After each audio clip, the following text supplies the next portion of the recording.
Bertie the bus was giving some visitors a tour of the island of Soda.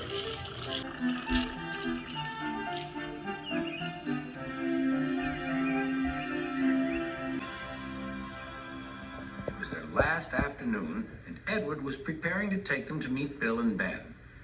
He found it hard to start the heavy train. Did you see him straining? Asked Henry. Positively painful, Remarked James. Just pathetic, Grunted Gordon. He should give up and be preserved before it's too late. Shut up, burst out Duck.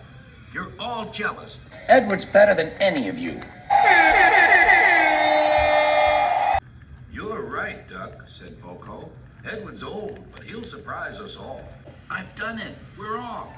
I've done it. We're off, said Edward as he finally puffed out of the station.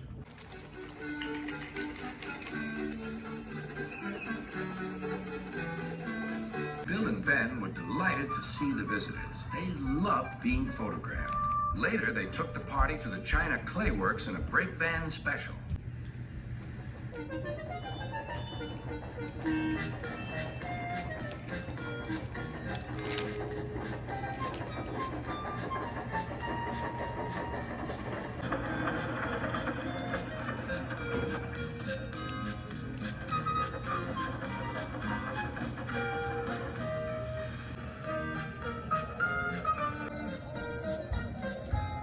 Everyone had a splendid time, and the visitors were most impressed.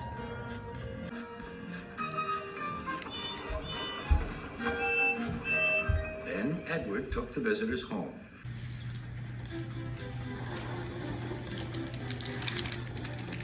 On the way, the weather changed. Wind and rain buffeted Edward. His sanding gear failed, and his fireman rode in front, dropping sand on the rails by hand. Suddenly, Edward's wheels slipped fiercely, and with a shrieking crack, something broke. The crew inspected the damage. Repairs took some time. One of your crank pins broke, Edward, said his driver. We've taken your side rods off. Now you're like an old-fashioned engine. Can you get these people home? They must start back tonight. I'll try, sir, promised Edward.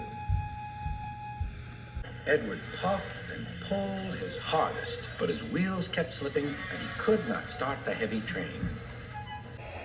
The passengers were anxious. The driver, fireman, and conductor went along the train, making adjustments between the coaches.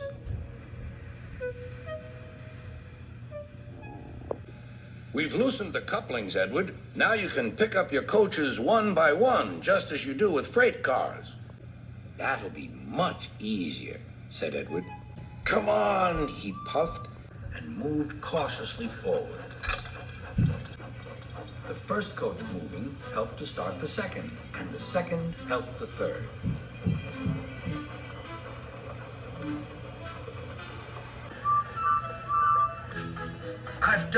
I've done it, puffed Edward. Steady, boy, warned his driver. Well done, boy. You've got them. You've got them. And he listened happily to Edward's steady beat as he forged slowly but surely ahead. At last, battered, weary, but unbeaten, Edward steamed in. Henry was waiting for the visitors with the special train. Beep, beep. Sir Topham Hatt angrily pointed to the clock, but excited passengers cheered and thanked Edward, his driver, and fireman.